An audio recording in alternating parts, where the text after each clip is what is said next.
que vamos a ver más adelante, antecedentes quirúrgicos, hábitos, por ejemplo, que me dijo que fue fumar, que ahorita vamos a ver, y hábitos alimentarios. Así que comenzamos con la siguiente diapositiva, en la cual acá nos destaca los antecedentes personales que tiene el paciente. Por ejemplo, sufrió de hipertensión hace 5 años y que no se controló. También sufría de diabetes mellitus hace 3 años y tampoco se controló. Antes de quirúrgico, solamente niega traumatismos y una hernia inguinal que fue hace 15 años que fue operado solamente. Antecedente de alergia, niega. Medicamentos habituales, tampoco niega. Hábitos tóxicos, y acá lo que me preguntaron es si fuma, pues sí fuma el paciente. Fuma desde hace 30 años acá, con 5 cigarrillos al día. Y no consume alcohol o drogas. Y otro antecedente también importante que tenemos que tener en cuenta acá es el hábito alimentario del paciente, ya que acá nos refiere que consumía harinas, grasas y carbohidratos, en lo cual, en conclusión, ¿qué podemos decir de este paciente? Que tiene muchas comorbilidades. El paciente es hipertenso, diabético, es fumador crónico y por sospecha ahí diría, es un paciente sedentario que solamente consume puros carbohidratos. Entonces, cuando tomamos la función vital de este paciente, llegó con una presión elevada. Como podemos ver ahí, la presión fue de 150/90. Una frecuencia cardíaca ya 95 normal, pero la frecuencia respiratoria también que le damos al paciente estuvo elevada, diciendo que tuvo una leve disnea. Incluso la saturación de oxígeno está disminuido, casi para disminuirse incluso, pero la temperatura está normal. Cuando se pesó el paciente ahí mismo, tuvo un peso de 83 kilogramos y una talla de 1.65 metros. Y límite de masa corporal acá, que el paciente tuvo lo que es una obesidad tipo 1. Entonces, relatando de todo esto que tiene el paciente, ya sabemos que tiene muchas comorbilidades y por ende, al examen físico encontramos lo siguiente, que el paciente llegó orientado, es lo bueno, que no llegó ni somnoliento, ni soporoso, nada, pero con un mal estado general, un mal estado de hidratación y un regular estado de nutrición. Además, la actitud de postura estaba en decúbito dorsal, estaba echado, y fases simétricas, y evidencia, pues acá en la piel se evidenció que tiene una piel pálida el paciente, sudorosa, fría, pero con buen llenado capilar. No niega edemas y tampoco endopatías a la inspección.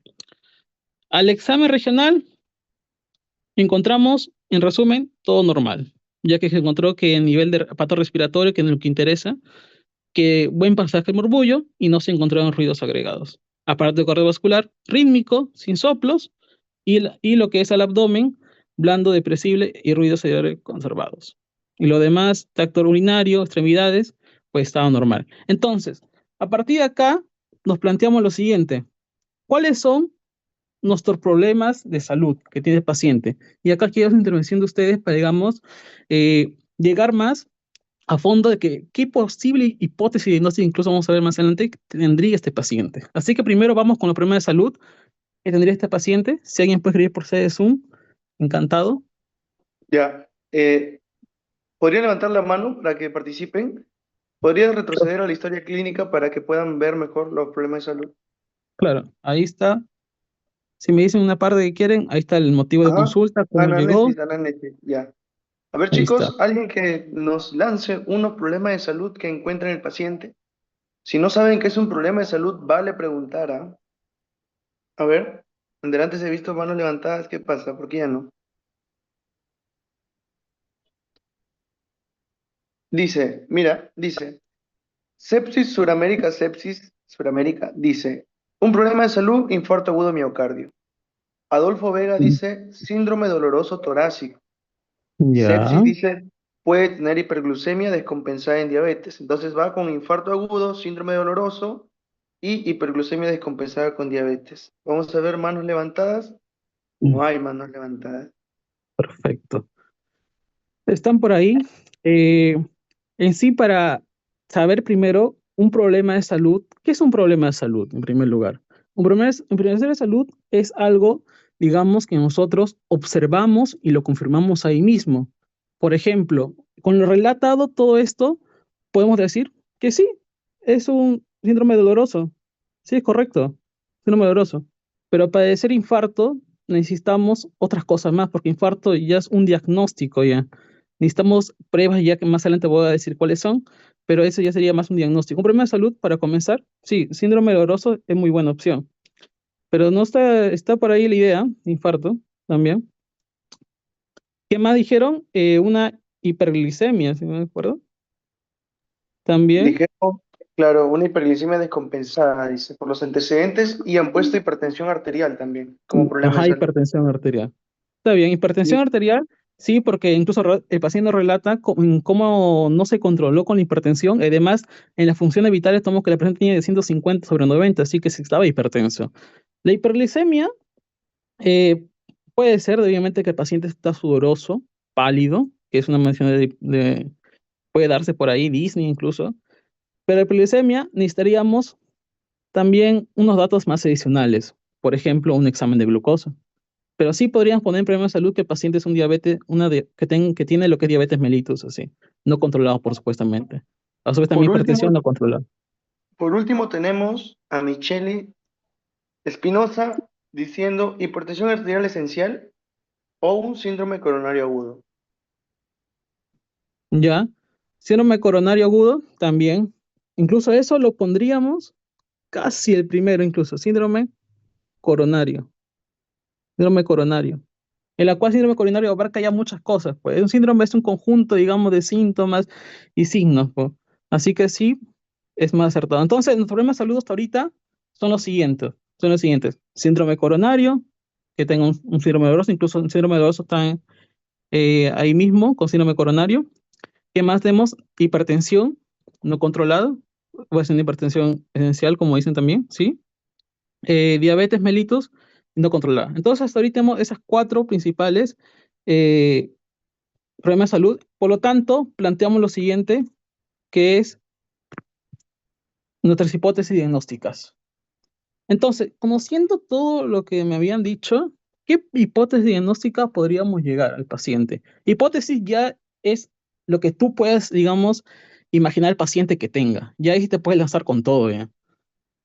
Porque después, posteriormente de la hipótesis, necesitamos solicitar ciertos exámenes auxiliares. Así que por ahí ahí lánzate con todo, digamos. Vete a lo más extremo, o digamos, vete ya con algo que después vamos a usar con pruebas. Vamos a confirmarlo con pruebas. Así que acá también quiero sorprendiendo a ustedes que vamos a ver qué hipótesis diagnóstica tendría este caso clínico. Los chicos, utilizando las palabras del ponente, láncense con todo. ¿Qué opinan? ¿Qué hipótesis pueden decir? Adolfo Vega dice infarto agudo de miocardio. Listo, infarto agudo de miocardio. ¿Qué más? Lánzate con todos. ¿Qué más podría ser? Hay tres IMAs. Tres IMAs. Tres imas, ya. Hay una, Empezando por hay ahí. una, qué interesante, hay una pericarditis, hay una angina inestable, Pericarditis. Pericarditis, listo. ¿Qué más? hay una Angina, angina inestable. inestable. Inestable, inclusive. Inestable. ¿Y por qué no angina estable? También podría ser, ¿no? Ya sabe. Entonces va por ahí la idea, mi infarto, pericarditis, angina estable, angina inestable. ¿Qué más? Lance con todo, chicos, lance con todo. ¿Qué más podría ser? ¿Algo más? ¿Puede ser un problema pulmonar? Sí, también puede ser un problema pulmonar. Por ejemplo, ¿qué problema pulmonar podría causar un dolor torácico? Porque acá todo esto se relaciona con un dolor torácico, ¿no? Un dolor torácico. Entonces, ¿qué más podría ser? Por ejemplo, un problema pulmonar puede ser una neumotórax, ¿no? Neumotórax a tensión, puede ser también.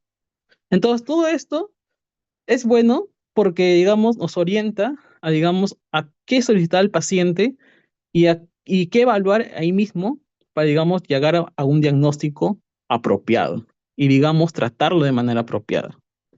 Entonces, para esto, eh, voy a lo siguiente. Diagnósticos diferenciales.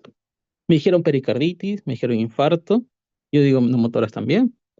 Entonces, hay que diferenciarlo porque es, porque uno y no lo otro.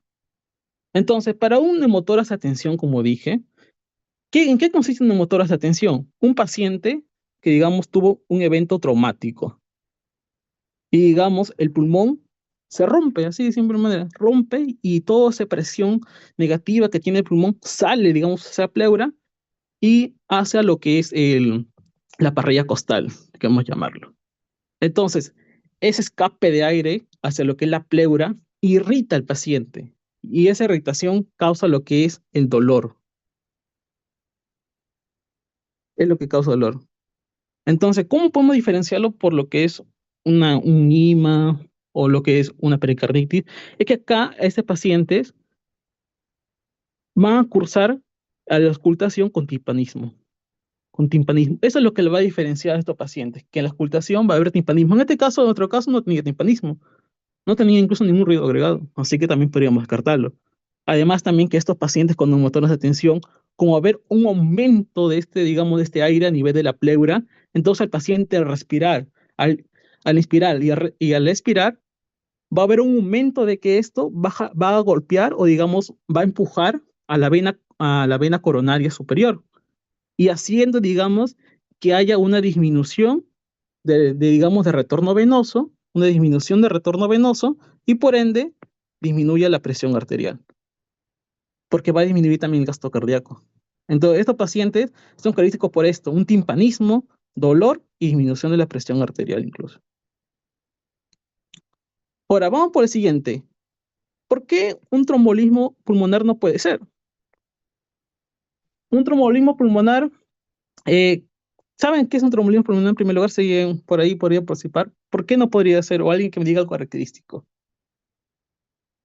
Estamos acá para equivocarnos, chico, normal, con tal que, digamos, es sacarnos todas esas dudas de diagnóstico diferenciales y quedamos solamente con uno.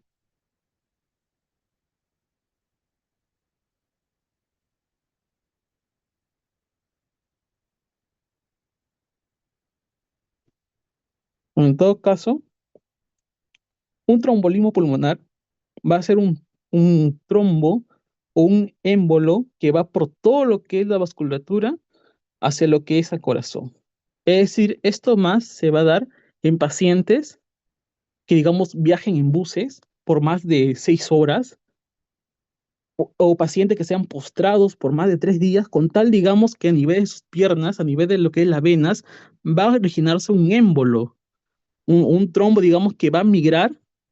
Sabemos que todo el drenaje venoso, todo el drenaje venoso va hacia lo que es la vena cava, ¿no? Vena cava inferior. Entonces, ese émbolo por toda la pierna va a subir hasta llegar al corazón. Entonces, el corazón va a llegar a ese émbolo, se va a ir por lo que es al tronco, eh, al tronco venoso o la arteria pulmonar, y acá se va a incrustar, como se puede ver en la imagen incluso. Se va a incrustar ahí y va a ocasionar, digamos, que haya un infarto pulmonar, que es muy diferente. Y este infarto pulmonar va a causar al paciente con dolor también. Lo más característico de acá es que el paciente, aparte, digamos, del dolor y cómo podemos diferenciarlo, es que la radiografía de este paciente va a estar normal.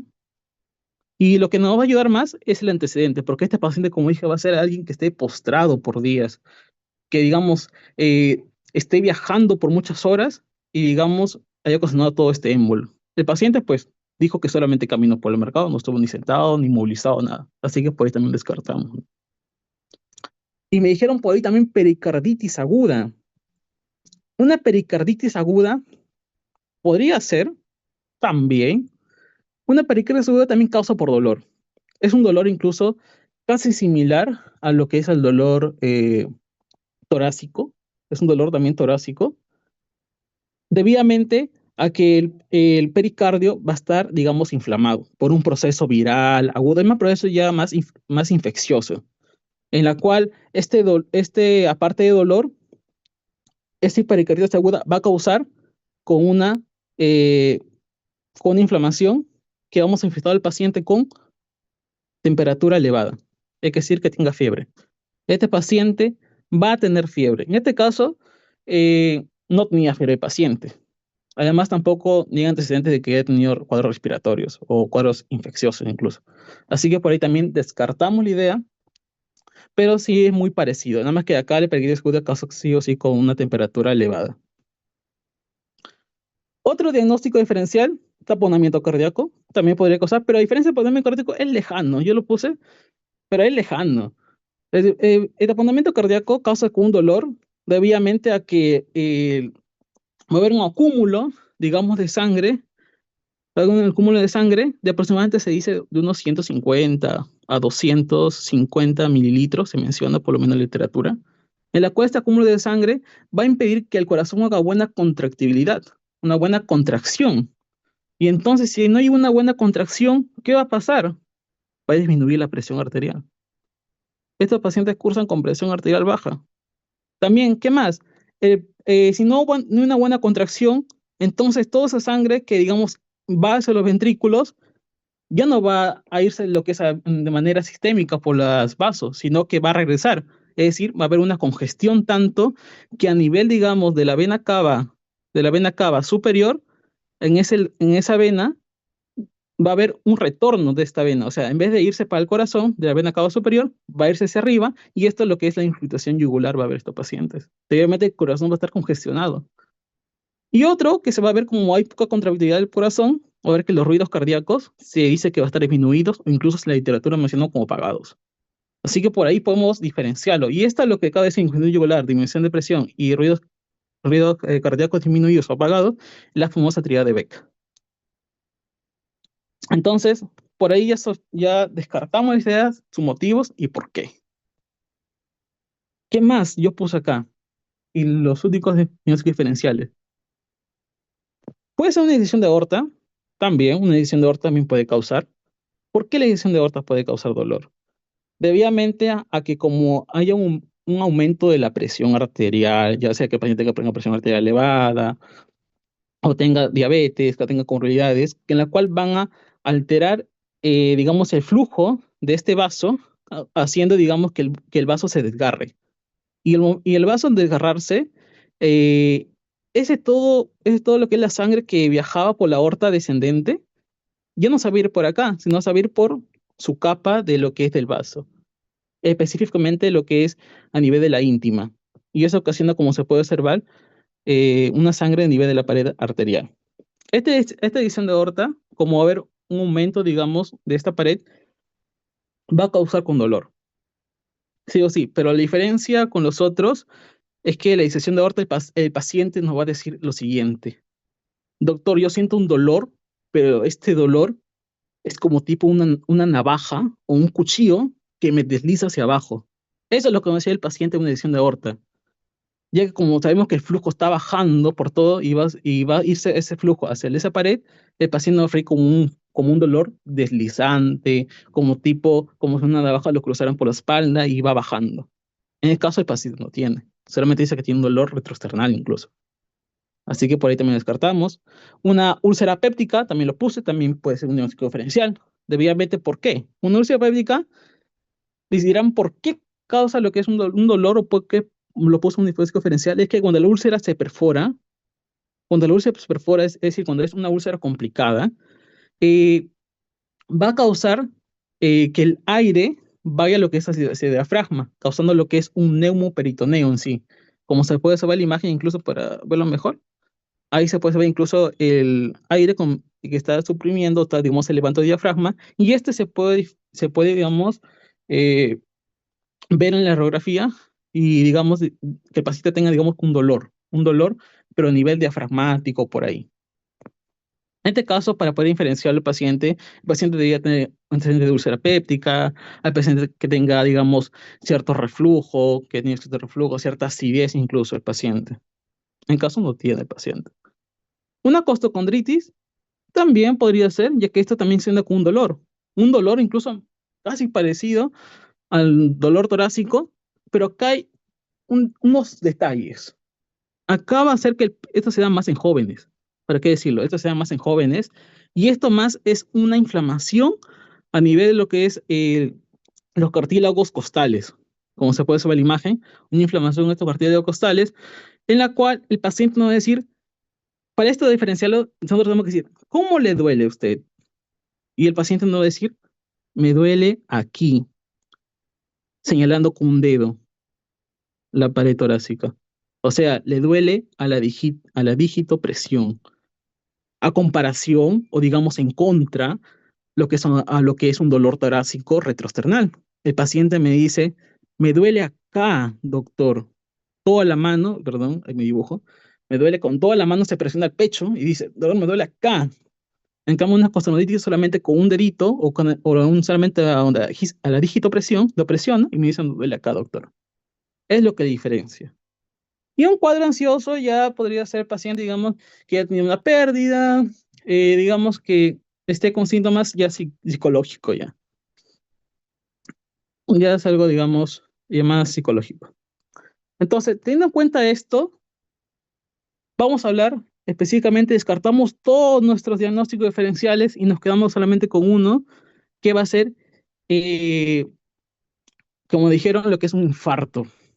Y para hablar de infarto hay que hablar en sí sus clasificaciones, porque hay un montón de síndromes, síndrome coronario agudo, síndrome crónico, dentro del agudo está lo que es un infarto, el infarto puede ser con elevación de segmento CT, sin elevación de segmento CT, puede ser incluso una angina inestable, así que eso lo queremos acá ver, es diferenciar estos diferentes síndromes coronarios y digamos, saber decir, este es un IMA con elevación de segmento CT, o este es una angina inestable. Es lo que queremos encontrar acá. Así que vamos con lo siguiente. Para hablar de la fisiología de un síndrome coronario agudo, hay que saber lo siguiente. Hay que definirlo primero. ¿Qué es un síndrome coronario agudo? Pues se define como la denominada ataque al corazón, que se da por una muerte en lo que es el músculo cardíaco, obviamente a una isquemia prolongada. ¿A qué me refiero? Me refiero a que, digamos, va a haber una oclusión o, digamos, una obstrucción en las arterias que ocasiona, digamos, que el oxígeno no vaya hacia los músculos cardíacos. Y si no va hacia los músculos cardíacos, este músculo cardíaco entra en un estado de isquemia. A eso me refiero. Es decir, hay una menor, eh, hay una mayor demanda por parte, digamos, del corazón y, digamos, una poca oferta, obviamente porque hay un menor oxígeno. O sea, va a haber un desequilibrio en sí. Entonces, para hablar de esto, tenemos que saber la patogenia. En primer lugar, ten en cuenta lo siguiente. La formación de la placa ateroma, que incluso seguro lo habrán visto en sus rotaciones de cardio que hablaban sobre la placa ateroma. Entonces, ¿cómo se forma una placa ateroma? Y ahí tenemos lo que es una imagen, ya que de acá se origina todo. Incluso de acá podemos saber qué tratamiento dar al paciente. Entonces, vamos a lo siguiente. ¿Cómo se origina? Todo se va a originar de una disfunción del endotelio. ¿Y por qué se da una disfunción del endotelio? ¿Por qué? Puede ser que el paciente tenga una hipertensión arterial, sí, porque habrá un aumento de flujo y este aumento de flujo va a lesionar lo que es la arteria, sí, puede ser. ¿Qué más? Puede haber lo que es una diabetes mellitus, también puede haber diabetes mellitus. Puede haber un paciente, digamos, que tenga enfermedad crónica, también puede causar una disfunción arterial. ¿Qué más? El tabaquismo también, la obesidad también. Los dislipidemias, que es también una causa muy importante, ya que va a estar con colesterol, paciente, triglicéridos elevados. Entonces también puede causar una disfunción arterial. A eso quiero llegar. Y también los factores como lo que es la edad, debidamente a que va a haber una disminución de la elasticidad de la arteria, ya debidamente netamente de la edad. Entonces, esta disfunción arterial va a causar, digamos, que todo este endotelio, que está así, bonito todo, eh, haya una disfunción, haciendo, digamos, que sea más permeable a sustancias. ¿Y qué sustancias van a pasar por ahí? Sustancias malas, por ejemplo, el LDL, que es una lipoproteína de baja densidad, va a pasar por lo que es a la capa de lo que es de la íntima, eh, y digamos a ese nivel se va a oxidar el LDL y se va a liberar ciertas toxinas que son tóxicas. Y por otro lado, la disfunción misma del endotelio va a liberar otras citocinas, en la cual toda esta liberación de citocinas va a llamar la atención a alguien, que va a ser el linfocito y el monocito, ya que se va a dar un reclutamiento.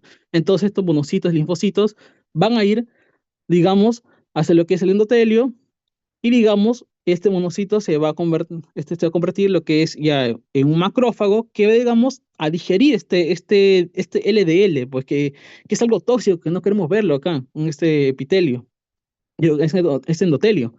Entonces lo va a fagocitar. Me lo como me lo fagocito y se forma lo que son las células espumosas. Es decir, un macrófago que ha comido a lo que es al LDL. Y esto va a entrar a un estado de apoptosis y, digamos, va a liberar los restos que quedaron de la comida de este fagocito.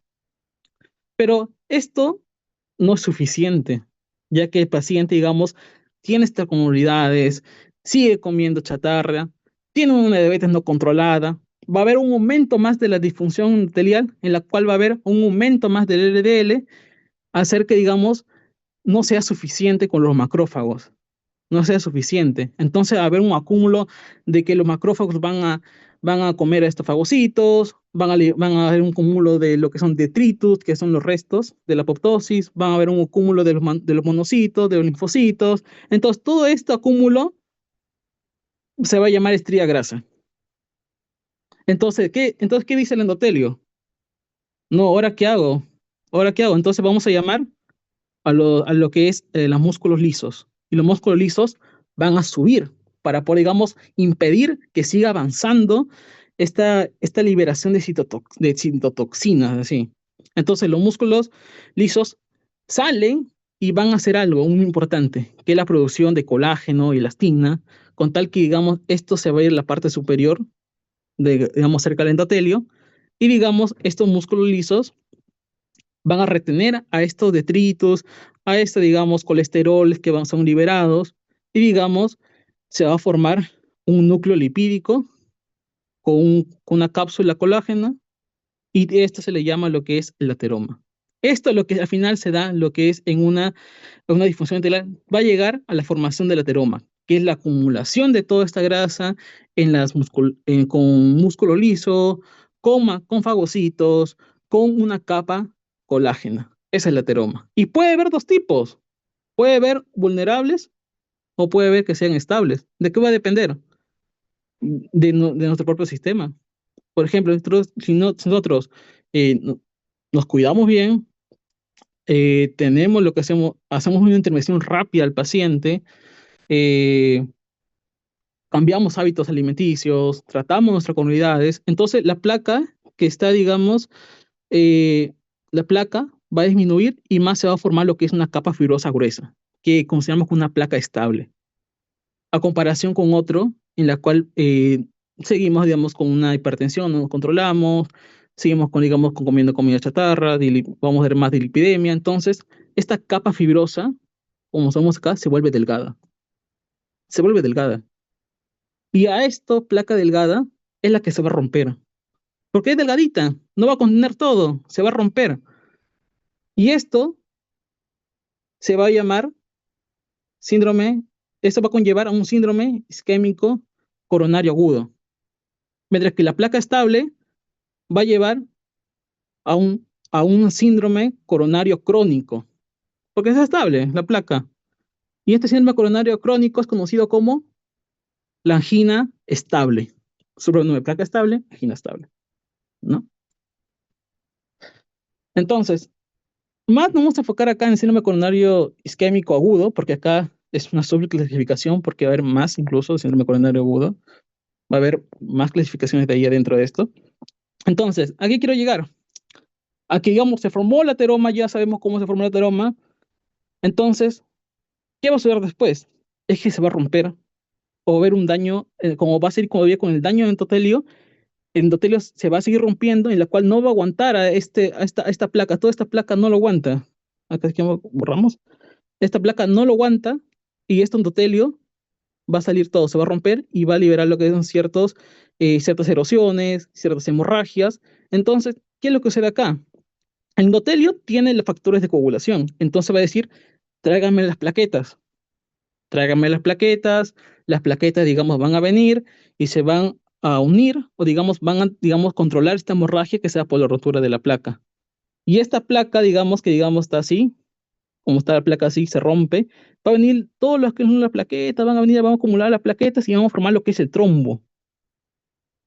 Porque al final va a ser todo proceso lo que es homeostásico, hemostásico, en la cual va a formar todo esto en un trombo, y este trombo, pues, es el que va a ocluir al finalmente a la arteria. Y esta acumulación, digamos, del trombo es lo que da la clínica al paciente.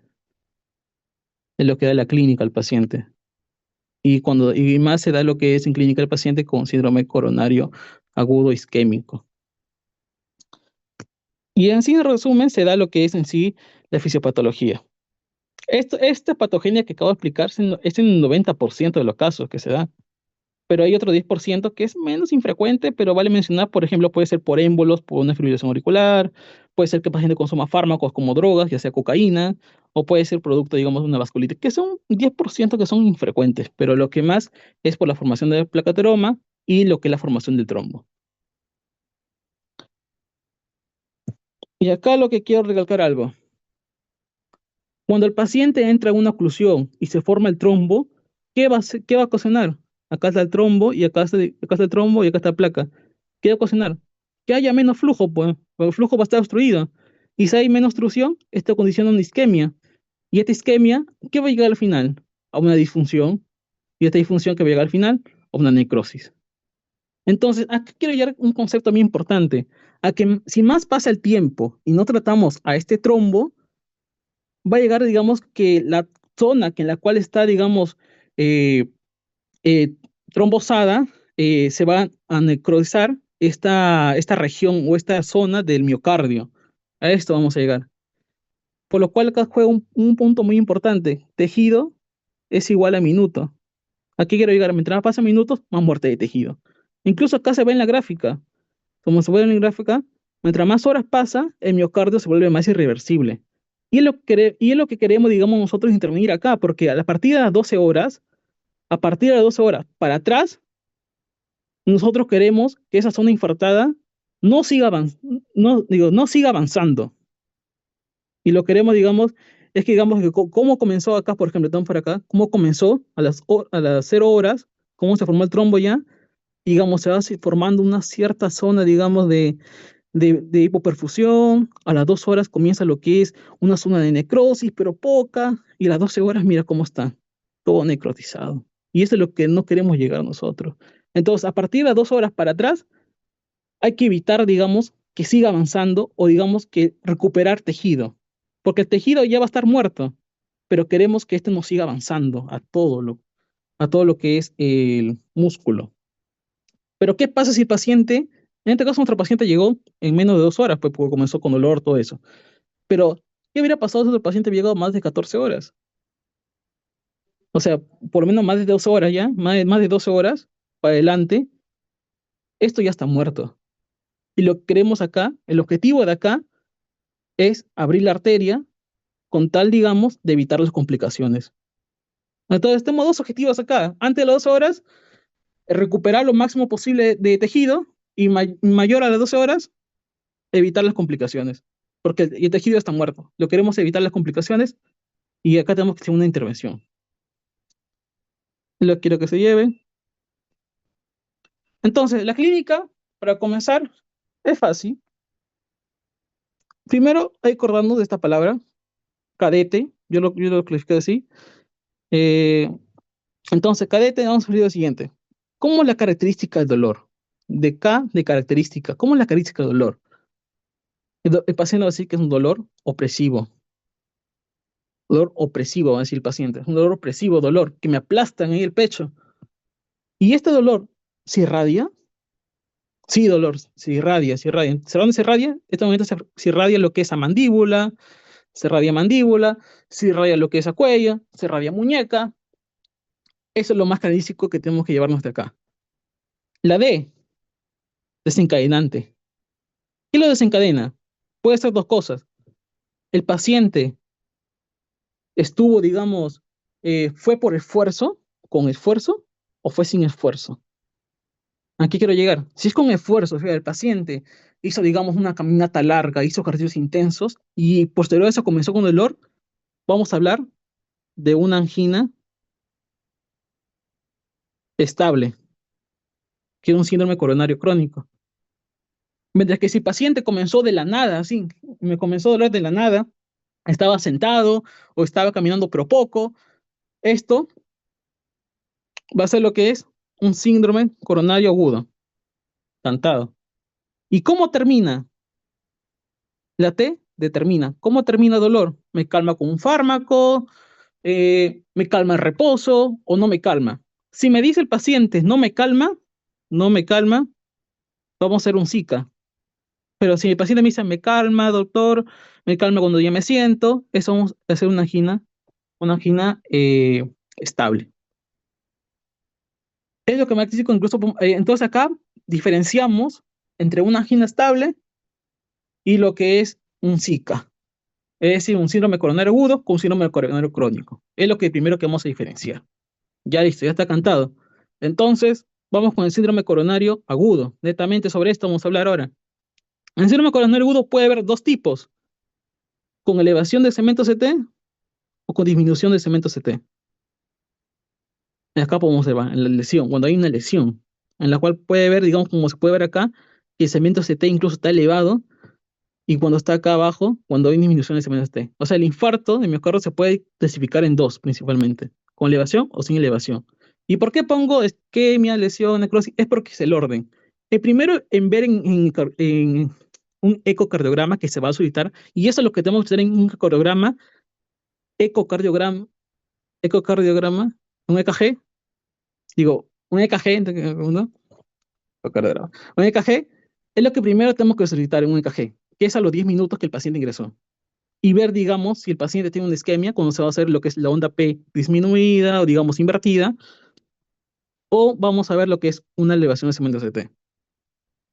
O podemos ver que el onda P está, digamos, picuda, o digamos que el cemento CT esté en supradesnivel. Entonces, eso lo queremos encontrar primero. El paciente, identificamos que es un SICA o un síndrome coronario crónico, sacamos el EKG en menos de 10 minutos, porque tenemos que actuar rápido acá, sacarlo en menos de 10 minutos, si es un SICA, y verificar si es con elevación de CMDT o sin elevación de CMDT. Y solicitar a su vez ahí mismo, otro punto muy importante, solicitar biomarcadores.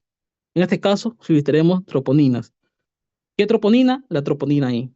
¿Por qué la troponina I? Porque la troponina I se verificó que es mucho más específica, con mucha alta sensibilidad y mucha alta especificidad para, digamos, detectar infarto.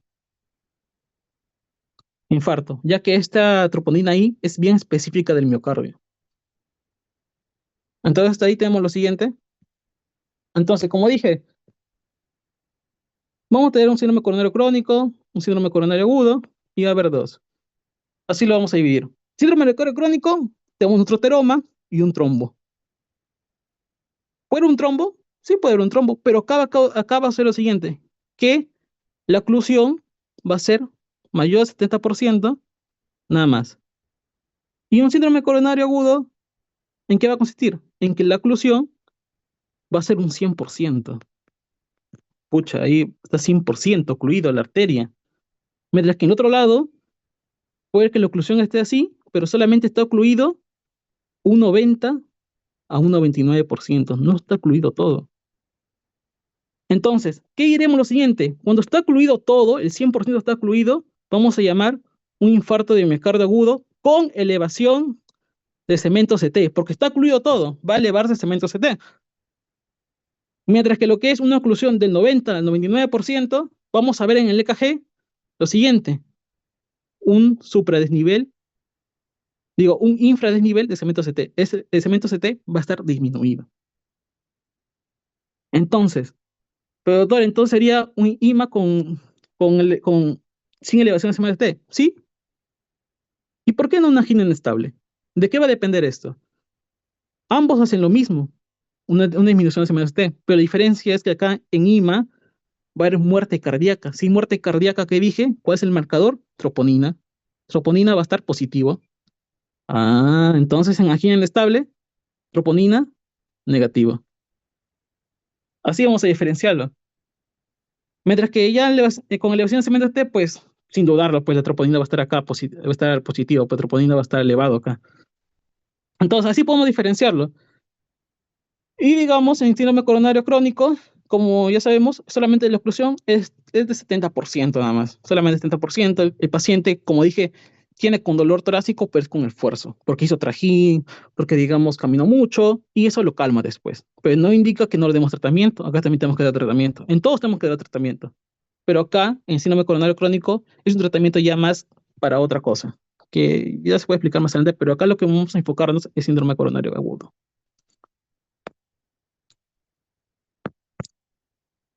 ¿Y qué debemos saber sobre el EKG? Aparte, digamos, saber si es un supra o un infradesnivel estimando CD, tenemos que saber las caras del corazón. Por ejemplo, si digamos, encontramos un supradesnivel, un ST elevado, en B1, B2, hay que ir con cara septal. Porque hay que diferenciar el corazón. Por ejemplo, el amarillo va a ser septal. Si se da lo que es un infarto en cemento C3, S4 en el EKG, va a ser anterior, anterior, en el rojito. Y se da lo que es un infarto o una elevación en B5, B6, vemos, va a ser en la cara lateral, lateral, pero baja, lateral baja. Y se da en D1, ABL, lateral alta. Y se da en D2, D3 y ABF, esto es inferior, cara inferior. Entonces, viendo todo esto, podemos incluso clasificar al paciente y decir, ¿es un infarto con elevación de cemento T? ¿En qué cara? Si está en B1, B2, es un infarto con elevación de cemento T en cara septal. O si está en B1, B2, B3, B4, entonces está acá en cara anteroseptal. Y así no vamos a clasificar al paciente con esto. ¿Y por qué es importante? Ya que con esto nos daremos cuenta en qué arteria está, digamos, comprometida. Por ejemplo, si está anteroseptal, diremos que más frecuente, por acá, ¿quién pasa? ¿Qué arteria pasa? La arteria descendente anterior, ¿no? Que proviene del tronco coronario izquierdo. Entonces, por ende, esto va a estar ocluido y tenemos que actuar a nivel de esa arteria. En cambio, si estamos B5, D1, DBL, si lateral, ¿quién irriga la pared lateral? La circunfleja. Entonces está obstruido a nivel de circunfleja. Y si está, digamos, D2, D3 y ABF, ¿qué arteria va a estar ahí? La arteria descendente posterior. Y así, digamos, con esto nos damos una idea en qué arteria va a estar ocluida o obstruida. Ya. Pasamos a lo que es el tratamiento. El tratamiento es, digamos, complejo, pero quiero que te lleve lo siguiente. Que el tratamiento va a consistir en 3 pasos. Si la arteria es excluida, vamos a hablar sobre insuficiencia, infarto de miocardio aguda con lesión de cemento CT. Si está muy ocluida, ¿qué lo queremos hacer? Pues sacar ese trombo, hacer algo, digamos, que haga una perfusión.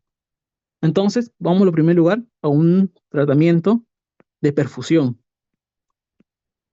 Ya, entonces con eso destruimos lo que es el trombo, que es lo que se quiere encontrar. Y segundo, ¿qué más hacemos?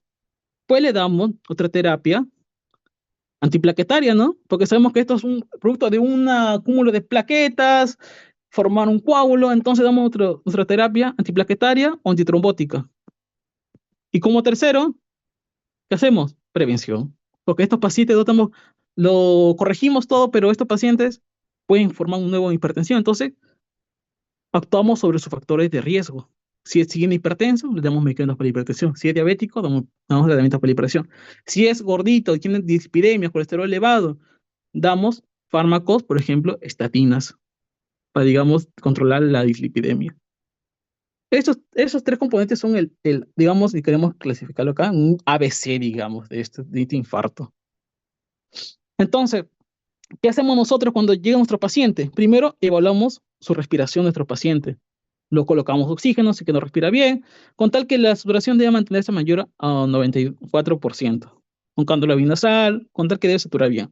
Lo siguiente es que tenemos que dar a todo paciente aspirina. porque es un antiplaquetario y por ende tenemos que dar a otro paciente. En primer lugar, cuando llega la emergencia, lo primero que tenemos que dar aspirina, ahí está la dosis de 162 a 325, en el cual se generaliza para todos 300 miligramos. ¿Qué más? Evaluamos la historia clínica, ahí entrevistamos al paciente. ¿Cómo fue el dolor? Y ahí preguntamos todo lo que dije, todo lo que es la neumotemia cadete, le preguntamos a cada paciente. ¿Cómo es el dolor? ¿Qué tipo de dolor es? ¿Cómo termina? ¿Cuál fue el desencadenante? Todo eso investigamos y a su vez acá, dentro de los 10 minutos que dije, sacamos el EKG, el paciente, y sacamos análisis de troponinas, porque tenemos la sospecha. Este paciente puede ser un infarto, entonces pedimos EKG y sacamos analítica de troponinas. Como siguiente, ¿qué más? Si el paciente tiene, digamos, alguna presión elevada, corregimos la presión con ciertos fármacos. Por ejemplo, ahí tenemos la nitroglicerina, como se puede ver acá.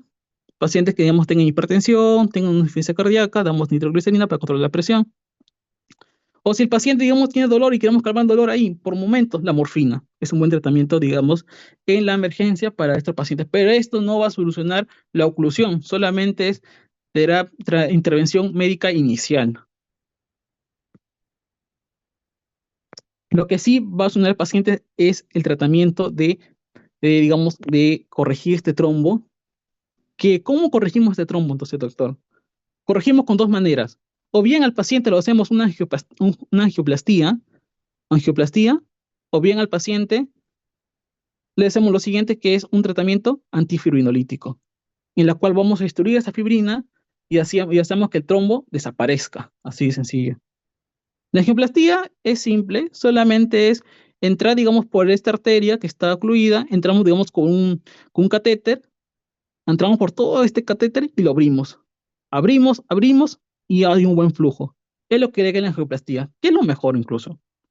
Mientras que el antifibrinolytico actúa sobre el trombo, que es mucho más potente incluso que otros aspirinas anticoagulantes, en la cual va a destruir este trombo, pero lo que diferencia es que su tasa de éxito es poco, por lo cual se elige mal la angioplastia, pero no todos los hospitales lo tienen, entonces va a depender de esto. Contamos primero, el paciente identificado, sabemos que el EKG salió con elevación de segmento CT, tenemos que el paciente tiene troponina positiva, entonces un infarto con elevación de segmento CT, cantado.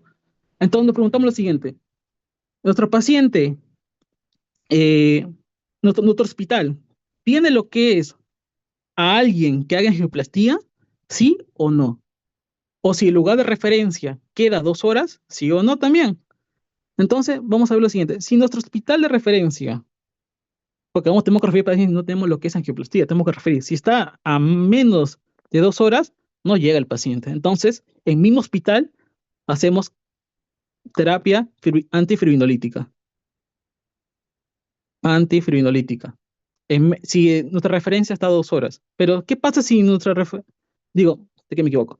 Si la referencia es mayor a 2 horas, es decir, que está muy lejos del lugar que vamos a referir para el paciente, si está más de 2 horas, o sea, está demasiado lejos, no llegamos, iniciamos terapia antifibrinolytica en nuestro propio hospital. Pero si nuestra referencia está cerca, a menos de 2 horas, si nuestra referencia está cerca, ya, pues entonces damos terapia inicial y referimos para que le hagan una angioplastia transpercutánea. ¿Qué es lo que es la angioplastia? Entonces, confundiendo todo esto, podemos referir a nuestro paciente e identificar, por ejemplo, ya, doctor, mi caso es que mi lugar de referencia está más de 2 horas. ¿Qué hago entonces? Da terapia anfibrolítica en menos de 30 minutos.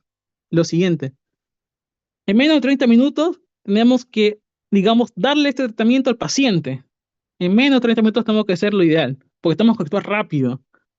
Y posterior a ello, evaluamos cómo está el paciente, si digamos, evaluamos a los 90 minutos después de dado tratamiento y verificamos el paciente. ¿Y cómo verificamos? Como sacamos un nuevo EKG, sacamos nuevas troponinas y vemos que si troponina disminuyó o digamos el segmento CT está ya disminuido en una cara, es decir que está bien. Entonces la terapia fue exitosa. Si fue exitosa, nos indicaría que el paciente va bien, pero tiene que ir a terapia a angioplastía transpercutánea, pero dentro de 24 horas para abajo. Porque todo paciente con infarto de miocardio agudo con lesión CMT tiene que ir a angioplastía. Pero primero tenemos que dar infrenolítico si está más de hora de referencia. Y posterior a ello ya lo referimos, pero dentro de 24 horas. Menos de 24 horas tenemos que referir. Eso cuando es exitoso la terapia infrenolítica. Pero ¿qué pasa si no es exitoso? No exitoso. No, doctor, no, el paciente sigue con los mismos síntomas, no mejora, el aislamiento CT sigue igual. Entonces, es una terapia que falló. Y si falló, tenemos que referir lo antes posible a alguien en un hospital que haga una angioplastía. ¿En cuánto? En menos de 12 horas. Y es así, digamos, todo esto se resume en cómo actúa el paciente y que todo al final va a llegar a lo que es una angioplastía, porque es la terapia mejor incluso. Voy a mejorar. Y acá se resume el cuadro, en lo cual, por ejemplo, dice, paciente, todo esto ocurre cuando llega a menos de 12 horas, como dije. Todo este paciente ocurre cuando llega a menos de 12 horas, se puede hacer todo esto que dije. Porque, como dije, en menos de 12 horas tenemos nosotros que recuperar este tejido muerto. Pero si está más de 12 horas, como dije, esto ya está necrótico. Entonces el paciente ya no sirve meterle angioplastía, ya no sirve al paciente hacer una terapia infrenolítica, ya no sirve. Entonces, ¿qué hacemos acá? Solamente damos anticoagulantes o damos antiplaquetarios. Y estos pacientes ocurren con mal pronóstico. Es un mal pronóstico el paciente que llega a más de 2 horas porque el tejido ya está muerto. Ya está muerto. Entonces, teniendo en cuenta todo esto, se resume todo esto. La dosis, acá está, de la terapia infrenolítica, cómo se le administra, son 100 miligramos, que son muy complejos. Se le administra primero en bolo, algunos minutos, después a 0,5 por miligramo por kilo en 30 minutos, después 0,5, que es una terapia muy compleja. Pero lo resumido es lo que le dije. Y después, ¿qué hago, doctor? ¿Qué hago después? El paciente, pues, depende. Si otro paciente eh, tuvo lo que es una terapia fibrinolítica, ¿qué antiplaquetario le vamos a dar aparte de la aspirina? Vamos a adicionar clopidogrel, que es también un antiplaquetario. Vamos a adicionar. Y si nuestro paciente cursó, digamos, o le hicieron una angioplastía, ¿qué vamos a darle después? También clopidogrel. También se recomienda si el hospital contiene el clopidogrel, también le damos. ¿Y qué anticoagulante damos a estos pacientes? Va a depender de dos cosas. Si nuestro paciente fue a una angioplastía, damos heparina no fraccionada. Así.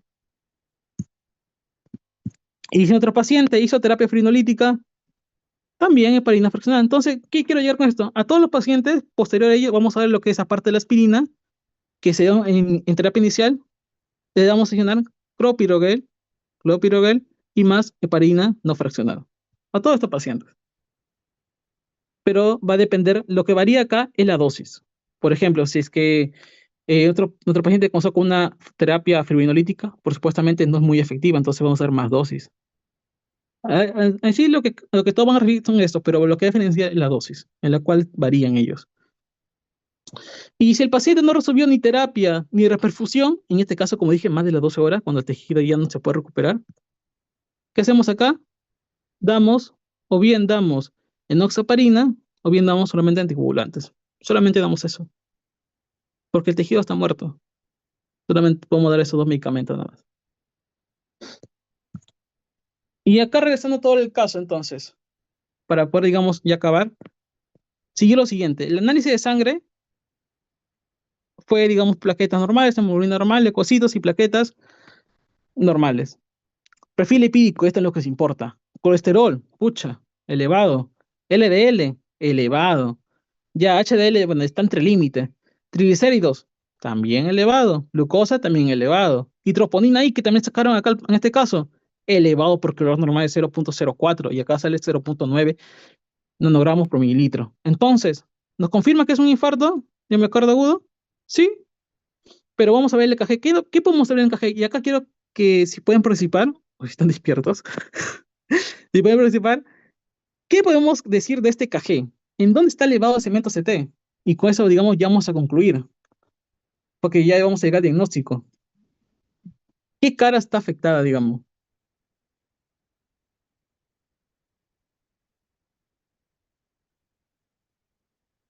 Si puede participar alguien o si no, por ejemplo, está ahí elevado en B3, está elevado B4, ahí veo que está elevado. Incluso también veo que está un poco elevado o está a punto de elevarse el B5. Entonces, ¿qué podríamos referir a este paciente? B3, B4 que era anterior y B5, B6, porque también está elevado incluso, acá está elevado, anterolateral. Entonces, eso es un infarto de miocardio agudo con elevación de cemento CT anterolateral, nos dice el EKG. Y eso finalmente, ese diagnóstico, ¿cuál llegamos? Un infarto de miocardio agudo con elevación de cemento CT. Aparte, digamos que tiene la hipertensión, la lipidemia, la obesidad. Y en este caso hicimos tratamiento con inicial, como dije, con oxígeno al paciente, le pusieron oxígeno, 2 litros por minuto, aspirina le dieron, clopidogrel, heparina no fraccionada, y le dieron lo que es nitroglicerina, obviamente por disminuir la presión, porque la presión llegó a 150, y morfina para controlar el dolor. El tratamiento acá que le dieron al paciente es terapia antifibrinolítica, porque el paciente, digamos, su lugar de referencia en el hospital era muy lejos. Entonces le hicieron solamente terapia antifibrinolítica. Y las prevenciones secundarias, como dije también, van a darle al paciente beta block para, digamos, aumentar la sobrevida del paciente, ya que beta block es un buen fármaco, ya que disminuye la contractilidad del corazón. Y por ende, cualquier persona, digamos, con infarto que tuvo, es de buena ayuda para estos pacientes. Y YECAS también se le puede dar. Y no solamente para la presión, porque YECAS es para la remodelación cardíaca. O sea, hace que el corazón no haya una buena, hay una remodelación cardíaca porque estos pacientes con infarto a veces quedan secuelas, digamos, por la necrosis. Así que es buen remodelador también. La insulina, pacientes con diabéticos, por supuestamente, y la atorvastatina, que es paciente que cursa, digamos, con triglicéridos altos y lipidemia, que se da 20 o 40 miligramos por día. Y control de las funciones, de los factores de riesgo cardiovasculares, controlar lo que es la hipertensión, diabetes que tenga el paciente. Eso sería todo. Gracias.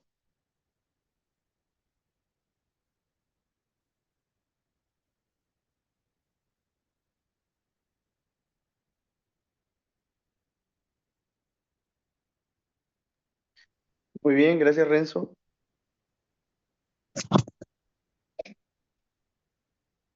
Chicos, si tuvieran alguna pregunta o duda, si no, pasamos al siguiente discusión de caso. Más cortita va a ser. 5 minutos, lo prometo. A ver, preguntas. Vamos a tratar un conversatorio. No vamos a ahondar mucho en la enfermedad. Vamos a hablar un poco más del razonamiento, puesto que lo que diga yo lo pueden leer mejor en los libros, mucho más detallado, pero eso no quiere decir que no lo vamos a dejar sin teoría. Entonces, tenemos 3 videitos. Quiero su participación sobre lo que ven video a video. Son TikToks. Iniciamos con el primer video. Lo que me van a decir al chat de Zoom o si quieren comentar es qué observan y si está bien lo que hacen los padres. Iniciamos.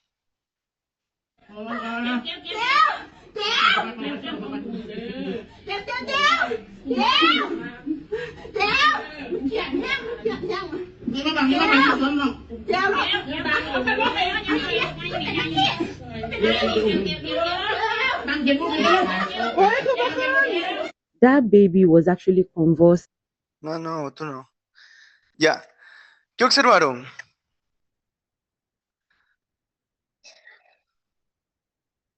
A ver, ¿podrían comentar qué observaron o quieren participar? Se los pongo de nuevo.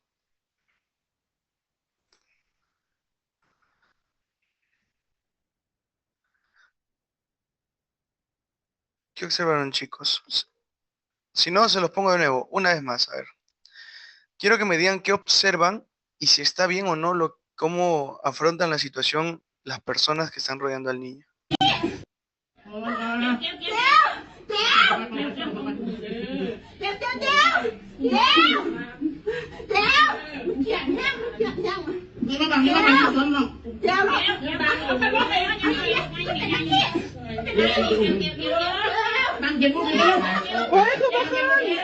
That ahora sí.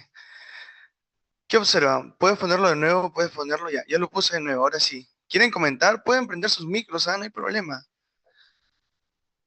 Acá Buenas estamos. noches. Bueno, lo que he podido visualizar en el video es que el niño está teniendo convulsiones, creo yo. Interesante, convulsiones. ¿Y cómo actuaron los padres? ¿Está bien para ti? No, porque en realidad lo que menos se debe evitar es tratar de, como se dice, evitar que siga convulsionando porque eso va a alterar mucho más. Tiene que dejarlo a que el niño termine de convulsionar, creo yo, porque puede ser más perjudicial, puede lastimarse por las maniobras que lo están haciendo, levantarlo, todo eso. Ya, Jennifer, gracias. Entonces, Jennifer observa convulsiones y que los padres levantan al niño, lo movilizan, no dejan que las convulsiones sigan su curso. ¿Quién más quiere opinar? A ver, un micro más, un micro más. ¿Se me escucha? Buenas noches. Sí, buenas noches, Piero. Ya sí, complementando con lo de mi compañera, vemos una crisis convulsiva, ¿no? Y sobre todo, lo peor que se podría hacer es tratar de hacer alguna maniobra que no, interrumpa, ¿no? La crisis convulsiva y sobre todo que al tratar de, por ejemplo, cargarlo, en medio de la desesperación de los familiares, ¿no? Podría caerse o pasar un accidente aún peor, ¿no? Golpearse con algún elemento externo que al momento de cargarlo y bueno, podría empeorar aún más la situación, ¿no? Con un golpe en la cabeza, por ejemplo. Ya, Piero. ¿Sí? Miren que Piero utilizó otra palabra distinta. Él dijo crisis convulsivas. Paola dijo convulsiones, crisis convulsivas, y los dos coinciden en que no hay que manipular al niño, se puede caer, ¿verdad? Y no observan en el video que hay algo que hace la madre que compromete la vida del niño inmediatamente. Un comentario más. Chicos, se los pongo de nuevo, a ver, miren, miren, miren.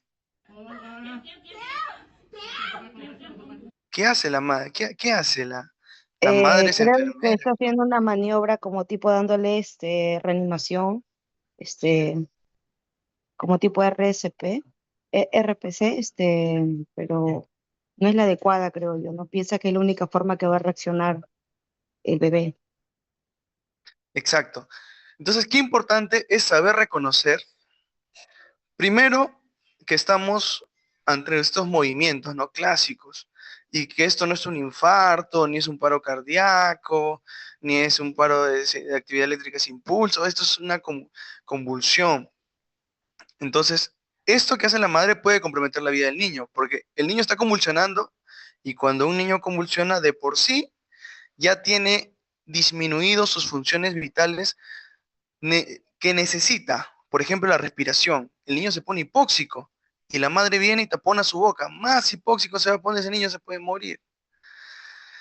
Micheli Espinosa dice convulsión de tipo tónica, ya le está poniendo apellido, convulsión de tipo tónica, dice Micheli. A ver, Micheli, ¿por qué crees eso? ¿Puedes prender tu audio, ah?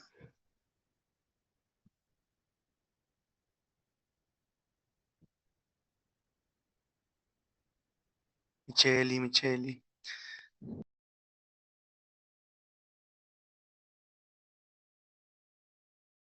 Dice, porque se caracteriza por rigidez muscular. Ay, ay, ay. Que es justo lo que está teniendo el niño. A ver. Vamos a ver lo que tiene el niño.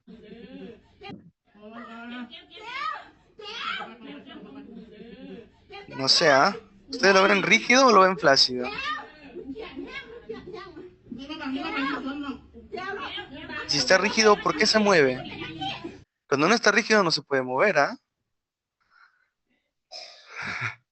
Está bien, los comentarios son buenos. Miren qué interesante. Convulsión, crisis convulsiva. Tenemos convulsiones tónicas que acabo de mencionar. Ahora pasamos al segundo video. I know. I know. I know, bud. I know. I know. I know. It's okay. It's okay, bud. It's okay.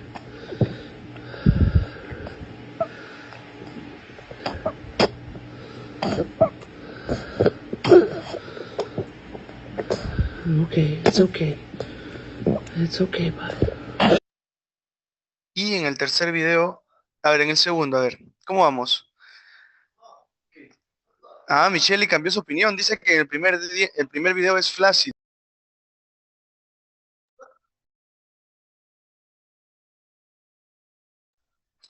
Es flácido. Ahora en el segundo video, ¿qué observaron? Aquí dice, ¿no? Convulsión tónico-clónica. Ya va cambiando la situación, tónico-clónica. Y el tercer video, Content warning, this is a febrile convulsion. A febrile convulsion is a seizure that happens when a child's temperature spikes suddenly. They're not dangerous, but look really scary. And as a paramedic, I would go to these jobs all the time. If your baby is having a febrile convulsion, you need to stay calm. Remember, they usually are short and don't leave any long-term effects. Place bub on their side or back on a soft surface and prevent further injury. Time the convulsion and record it if you can. Avoid putting them in water, restraining them, or putting anything in their mouth. After the ¿se dieron cuenta del movimiento de ese bebé? Son distintos, ¿no? Ya, Michelle, cuéntame, ¿qué pasó? No, es que quería saber si eso también sería tónico-clónica, porque primero hay como una rigidez y luego inicia el movimiento súbito, ¿no? O ¿El no tercer sé video? si ¿Te me refieres al estoy tercer equivocando. video? Sí, el tercer video. suddenly. They're not dangerous, but look really scary. And as a paramedic, Ya, I would go to ahí el these jobs niño all the está time. If your baby is having tónico, a febrile convulsion, you need to stay calm. Remember, they usually are empieza el short and clonus, don't leave any long-term effects. ya Place empezó bub como on their clonus, side or back on a clonus. soft surface and prevent further injury. Tienes Time the movimientos convulsion de and los record it if depresores you de los can. labios, Avoid putting them in water, restraining them, or putting los anything in their músculos mouth. rectos After the orbiculares seizure, también take their están temperature and stay with them to monitor. contraídos, Call an ambulance if los ojos the miran seizure hacia lasted longer arriba, than 5 minutes. If they de don't ahí ya wake se up está after the contrayendo la seizure, if musculatura de they la look espalda, really sick, if this is their first el grupo seizure, lumbar de if they have musculatura, los any other dorsales, concerning todo se signs con... or symptoms. Sí, esa es una convulsión tónica, de inicio tónico y de final clónico.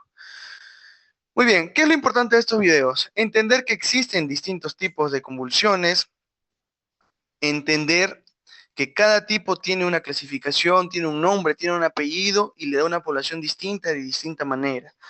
Para eso existe, les voy contando, existe una organización que se llama la ILAI, que es la Liga Internacional contra la Epilepsia, que habla sobre todos los tipos de convulsiones. Existen un montón de nombres para las convulsiones. Con decirte que la convulsión tónica clónica ya no existe. Ahora se llaman convulsiones de inicio tónico, o convulsiones de inicio parcial, convulsiones de inicio generalizado, que después evolucionan a tónico-clónico. O sea, ya se relata la convulsión como tal, con un montón de nombres. Sí, el primer video es una convulsión tónico-clónica, también, porque el niño empieza, ahí está duro y empieza el clonus. Es una combinación de los dos. El segundo prima la tonía, el tono aumentado, y empieza el clonus. Los ojos muy importantes, y el tercero también. Entonces, ya vistos estos videos, pasamos al casito clínico. Oye, no te vayas. Ya. Miren. Traigo a este caso, bueno, el tema en sí, porque últimamente en nuestro hospital estamos viendo bastantes niños que vienen con convulsiones. Y en las discusiones de casos siempre está una discusión, ¿no? ¿Qué es una convulsión? ¿Qué es una crisis convulsiva? ¿Qué es una crisis epiléptica? ¿Qué es una mioclonía? ¿Qué es un tonus, un clonus? Entonces, un montón de términos de la neurología que aparecen en esta patología. Y hoy día vamos a ir viendo algunos de ellos. Miren el casito. Un niño de 5 años es traído al servicio de emergencias por sus padres luego de haber presentado un episodio brusco de pérdida de conocimiento acompañado de movimientos tónico-clónicos. Recapitulando, tiene 5 años, viene a emergencias, ¿por qué? Porque ha tenido movimientos tónico-clónicos generalizados. Según refieren los familiares, el niño estaba en casa viendo televisión cuando de forma súbita extendió los miembros superiores, cayó al suelo y comenzó con sacudidas rítmicas de brazos y piernas, acompañados de desviación ocular hacia arriba y trismos. ¿Qué términos más interesantes? Primero,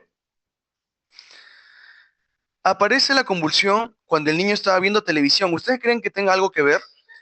Mucho se ha hablado, les comento, mucho se ha hablado el tema de, no sé si han escuchado, se le metió el demonio por jugar Free Fire, por jugar Free Fire todo el día. O se ha documentado casos que los niños están jugando videojuegos y empiezan a convulsionar. Entonces, la pregunta va para ustedes. El ver televisión, en este casito, ¿ustedes creen que haya desencadenado la convulsión? ¿Qué opinan? Levanten sus manitos, comenten.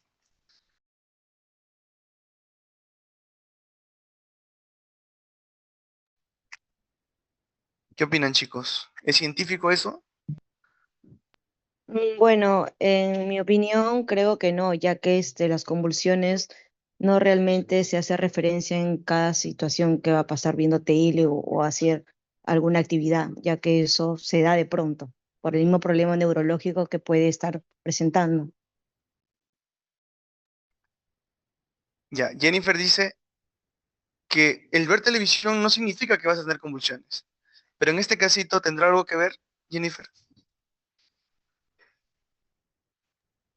Como te digo, creo que no. Bueno, en mi opinión, creo que no, que las crisis o las convulsiones o epilepsia que le puede tener una persona simplemente se da de acuerdo a cómo el organismo reacciona. No es porque veas tele o algo. Bueno, esa es mi Está bien. apreciación. Claro, está bien. Para eso, esto es una discusión de caso. Para eso se hacen estas cositas. Dime, Piero Solís, ¿qué opinas? Yo consideraría que podría ser, tal vez no el factor desencadenante, pero sí algo que podría apoyar un poco, ¿no? Debido a que, por ejemplo, una hipersensibilidad, ¿no? A un estímulo muy fuerte, luces intensas, no, bueno, no se detalla qué ha visto exactamente, ¿no? Y podríamos sospechar un poco, ¿no? De alguna fotosensibilidad o un estímulo muy fuerte para, ¿no? Y pudo haber sido, ¿no? Un poco un factor que haya predispuesto, no aún más, acompañado, no sé, de una predisposición genética o algo así. Perfecto. ¿Alguien más quiere opinar? Espacio de 3 segundos para si alguien levanta la mano. 1, 2, 3, ya nadie más. Ya. Les comento que en el año 2002, creo, la serie Pokémon sacó un capítulo. El capítulo número 543, estoy suponiendo, ¿no? Y cuando salió ese capítulo al aire, se produjeron una serie de episodios convulsivos en los niños que vieron ese episodio. Más de 1.500 niños presentaron un episodio de convulsiones, una crisis convulsiva, viendo ese capítulo. Entonces, tanto Jennifer como Piero están en lo correcto. La televisión no es sinónimo de que te dé convulsiones, pero en los niños que de por sí tienen predisposición a convulsionar con fotosensibilidad, les puede generar una crisis convulsiva. Así que en este casito en específico, se podría decir que eso puede ser un desencadenante. Entonces, teniendo en cuenta eso, hay un desencadenante ahí, ¿no? Luego de ver televisión, entonces, y eso es muy importante porque incluso se pueden hacer estudios de qué tanta exposición puede hacer que una persona sea fotosensible. O es genético o es ambiental, ¿no? Por eso es la investigación. Entonces, continuamos. Cayó con sacudidas rítmicas de brazos y piernas acompañadas de desviación ocular hacia arriba y trismus. ¿Alguien sabe qué es trismus? Sin googlear, haciendo hincapié en la sinceridad. ¿Alguien sabe qué es trismus?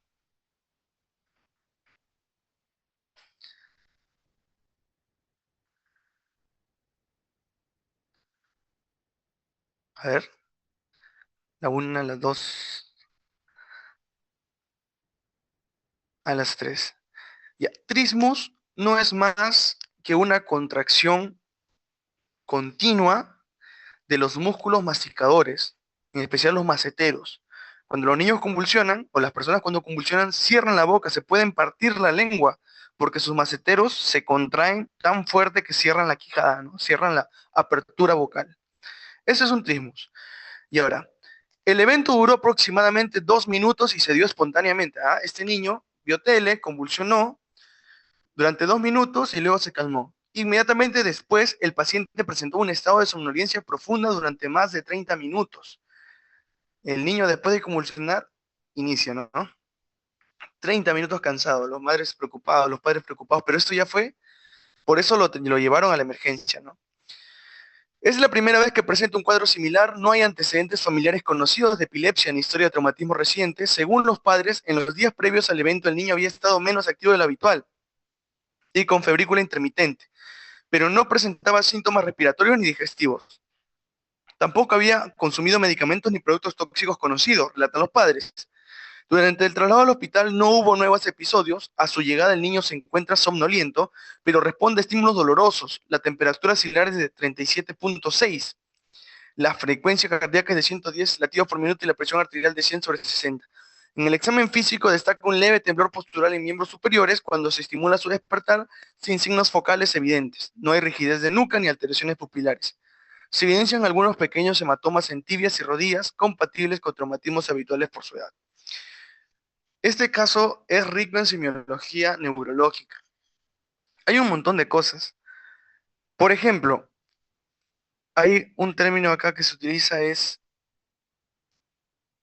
febrícula intermitente.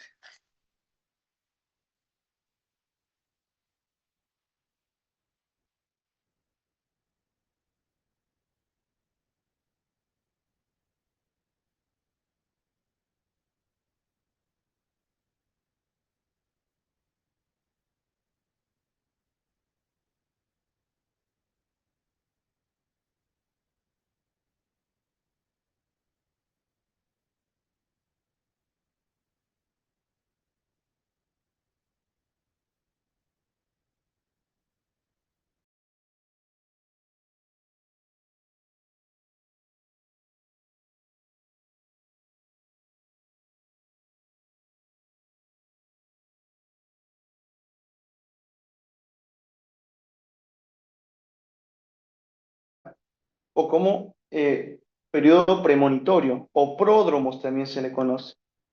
Entonces esto tiene toda la lógica de una convulsión. Días antes el niño, menos activo de lo habitual, tenía febrícula intermitente, luego mirando tele desencadenó la convulsión y después de la convulsión tuvo su periodo posictal. Entonces esto no es un desmayo, esto no es una insolación, esto es una convulsión. Ahora lo que tenemos que buscar es ¿por qué? ¿Por qué el niño ha convulsionado de esa manera? Entonces, para hacerlo académico, se utiliza un cuadrito de resumen semiológico, donde se pone niño de 5 años, episodio brusco de pérdida de conocimiento acompañado de movimientos tónico-clónicos, periodo de somnolencia después de la convulsión, no hay antecedentes familiares conocidos de epilepsia, días previos al evento el niño había estado menos activo de lo habitual, no medicamentos ni productos tóxicos conocidos, temperatura de 37.6, frecuencia cardíaca 110, presión arterial 100/60, leve temblor postural en miembros superiores cuando se estimula su despertar y no hay rigidez de nuca ni alteraciones pupilares, hematomas en tibias y rodillas. ¿Cómo podríamos agrupar todos estos síntomas con un nombre? Le llamamos síndrome, pero ¿síndrome qué? ¿Qué síndromes le pondrían al niño? Síndrome convulsivo. ¿Sí? Sí. No escuché, chicos. Síndrome convulsivo sería. Ya, síndrome convulsivo. ¿Qué otro nombre le pondrían?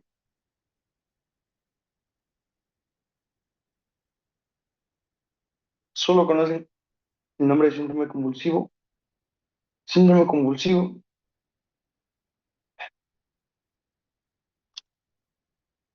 Síndrome epiléptico. Uy, ya. El término correcto es síndrome convulsivo. Cuando entramos al término de síndrome epiléptico, ya estamos en un camino riesgoso, porque los síndromes epilépticos, según ya la Sociedad de Neurología, clasifica los síndromes epilépticos con nombre propio. Como creo que son 20, 25 síndromes. Por ejemplo, síndrome de Rey, síndrome de Hassan, o sea, tienen nombre propio, ¿no? Y según la Sociedad de Neurología. Sin embargo, en semiología se puede describir un síndrome convulsivo como un síndrome epiléptico. Sí se puede hacer en semiología, pero cuando lo pases tú a la parte clínica, te vas a encontrar con estas definiciones de que los síndromes epilépticos existen ya sus definiciones propias dentro del tema de los libros de neurología, de la Sociedad de Neurología. Y te van a decir que, ¿cómo vas a decir síndrome epiléptico si eso de ahí son enfermedades propias. Eso no puede, eso no es un síndrome convulsivo. Sin embargo, en semiología se vale. Sí, síndrome convulsivo, síndrome epiléptico. Yo usaría más síndrome convulsivo, me evito problemas con los especialistas. Por lo tanto, pasamos a la parte de identificamos el problema de tenemos un síndrome convulsivo por primera vez. Este niño lo tiene por primera vez. Entonces, aparente causa no traumática ni febril clásica, porque normalmente los niños cuando convulsionan es cuando tienen una fiebre o cuando se han golpeado la cabeza empiezan a convulsionar. Igual los adultos en accidentes de tránsito se golpean la cabeza y empiezan a convulsionar. Pero este niño no los tiene. Pero tenemos el dato de que la presencia de pérdida de conciencia, movimientos tónico-clónicos generalizados y fase posictal prolongada, que es un periodo que estaba cansado, plantea una verdadera convulsión epiléptica, pero aún falta determinar su etiología. Miren aquí, aparece otro nombre, convulsión epiléptica. ¿A qué hace referencia a convulsión epiléptica? A los movimientos que se dan en un síndrome epiléptico, simplemente. O, si lo quiere decir de la otra forma, a los movimientos que se dan en un síndrome convulsivo. Como les digo, en semiología se puede todo y ahorita estamos aplicando semiología.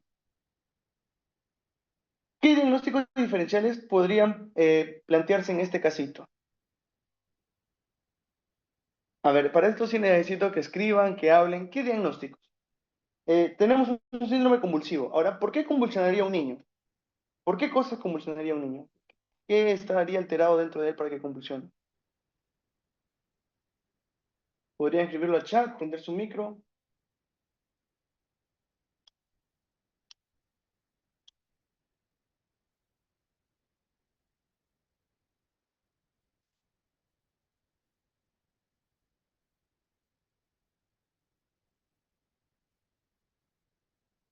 Existen una variedad de etiologías que podrían generar una convulsión. Tenemos la convulsión febril atípica, la encefalitis viral en fase inicial, las crisis epilépticas sintomáticas secundarias de alteración metabólica, para ponérselo fácil.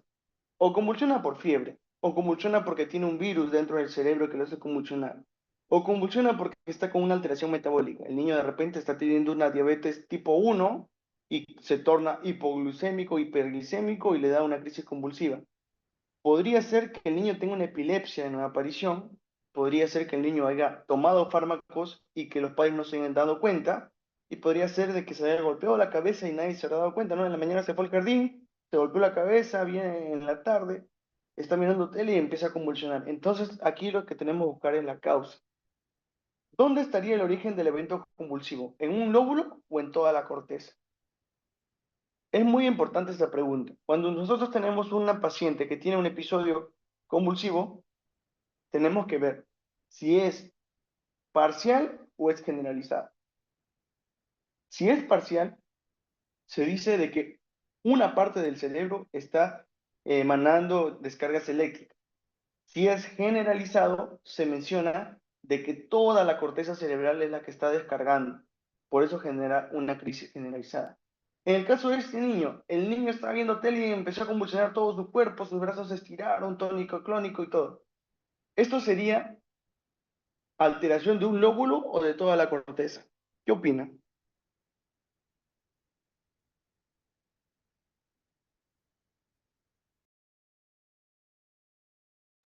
De toda la corteza. Exacto, es una alteración de toda la corteza. Sin embargo, esta definición es antigua. Antiguamente se menciona, si un niño convulsiona todo el cuerpo es porque se afecta toda la corteza. Si un niño convulsiona una parte es porque se afecta un solo... Si el niño convulsiona de un brazo es porque está afectado solo una parte de la corteza cerebral. Pero eso es falso. ¿Qué pasa cuando un niño, por ejemplo, ¿no? Si un niño está convulsionando su pie, pero el niño está con una crisis de ausencia a la vez, ¿no? Está viendo la nada y convulsiona su pie. Te viene así a emergencia y tú qué dices, ¿esta es crisis generalizada o crisis parcial? Tú vas a decir crisis parcial.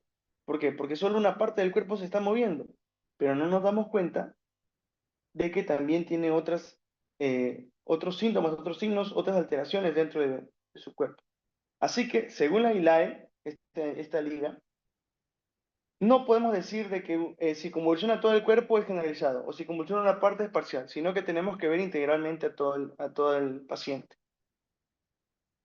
Para este caso, sí, toda la corteza. A ver. Dice, el inicio abrupto genera motora, tiene una fase seguida de fase clónica, desviación ocular, alteración de nivel de conciencia, sí, parece que fuera toda la corteza. Sugiere que esta crisis es de origen cortical difuso, es decir, toda la corteza, ¿no? Y se menciona de que esto se debe a la despolarización natural sincrónica de las neuronas corticales. Ahora, en el caso se menciona algo interesante. Se menciona de que el niño tenía leve temblor postural y miembros superiores cuando se estimula su despertar. O sea, el niño cuando tú lo querías levantar, el niño temblaba se comenzaba a temblar sus piernas, su espalda. ¿Por qué? Porque el niño como había tenido, bueno, el paciente como había tenido una crisis convulsiva y está en un periodo posictal, nosotros no sabemos si sigue convulsionando o no. Puede estar quieto, pero quizás sigue convulsionando. Ha habido casos de personas que convulsionan dormidos y convulsionan, no se mueve nada su cuerpo, pero cuando le hace su electroencefalograma, está convulsionando. 3 días convulsionando. Existen esos casos.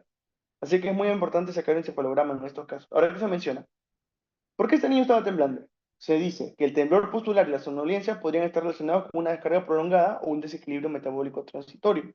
Es decir, puede ser que el niño siga convulsionando y eso es muy peligroso. Cuando los pacientes, en especial los pacientes pediátricos, convulsionan durante mucho tiempo, eso puede generar un daño cerebral irreversible. Entonces, para este casito ya entendimos. El paciente tuvo su aura, tuvo sus pródromos, convulsionó, tiene su periodo posictal, no sabemos la causa, fue mirando tele. ¿Qué solicitamos? ¿Cómo podemos ver cuál es la causa de la convulsión? Entonces vienen todos los estudios. Le sacamos hemograma. ¿Para qué? Para ver leucocitosis discreta. ¿Qué queremos ver? Infección. Le sacamos metabólicos, glicemia, electrolito, función renal. Todo estaba bien en el niño. Gasometría, para ver si está acidosis o alcalótico. Nada, todo bien. Resonancia magnética cerebral, es informada como normal, sin alteraciones estructurales evidentes. O sea, no hay tumor, no hay nada en la cabeza, no hay un hematoma, nada. El electroencefalograma realizado 24 horas después muestra descargas epileptiformes generalizadas.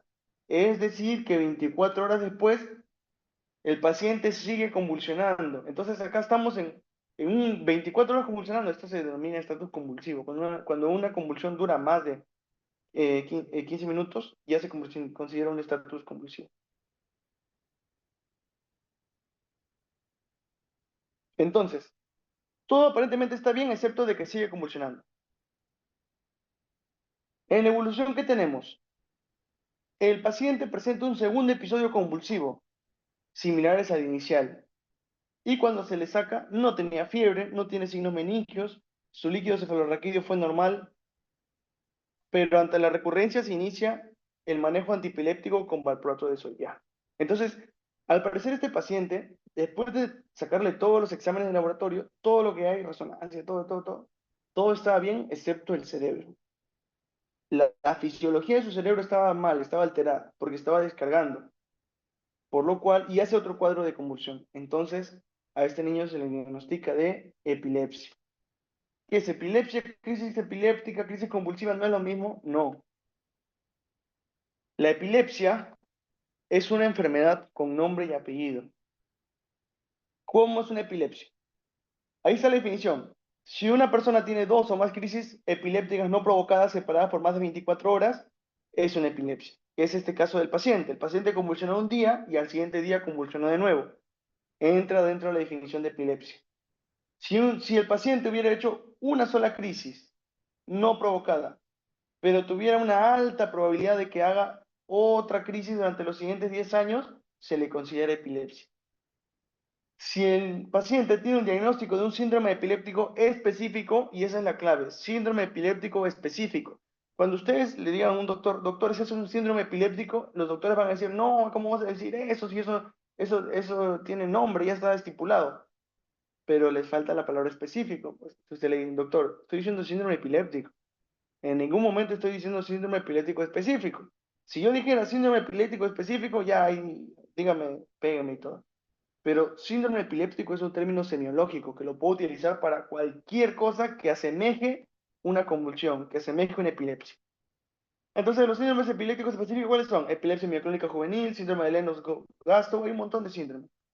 Entonces, todas estas tres condiciones son las que cumplen dentro del diagnóstico de epilepsia. ¿Y qué es una crisis epiléptica? Es un evento clínico resultante de una descarga sincrónica y excesiva de un grupo de neuronas corticales que puede manifestarse con alteraciones motoras, sensoriales, autonómicas o de nivel de conciencia. Es decir, una crisis epiléptica es todo lo que se produzca por una descarga cerebral. Si mi cerebro descarga y yo muevo mi brazo, es una crisis epiléptica. Y como estoy moviendo mi brazo, es una crisis epiléptica con parte motora. Es decir, una crisis epiléptica con parte motora, y esta parte motora se le llama convulsión. Lo único que convulsiona es mi mano, mi brazo. Si yo tengo una descarga cerebral y comienzo a saborear cosas que no están en mi boca, eso es una crisis epiléptica. Pero ¿es una convulsión? No, no es una convulsión, porque para que sea una convulsión tiene que haber un movimiento. Y yo solamente estoy saboreando cosas, estoy teniendo una crisis epiléptica sensorial. Entonces es muy importante diferenciar entre lo que es una crisis epiléptica y lo que es una crisis convulsiva. Las crisis epilépticas son todas las manifestaciones producto de las descargas eléctricas del cerebro anormales, y la crisis convulsiva es el producto del movimiento paroxístico de los grupos musculares esqueléticos. Conste que son esqueléticos, es decir, si yo estoy, bueno, musculatura lisa, por ejemplo, en el intestino delgado, si mi intestino delgado se empieza a enrollar, ¿yo puedo decir que es una convulsión? No, no es una convulsión eso. Para que sea una convulsión tiene que ser movimiento paroxístico de la musculatura esquelética, es decir, de musculatura voluntaria.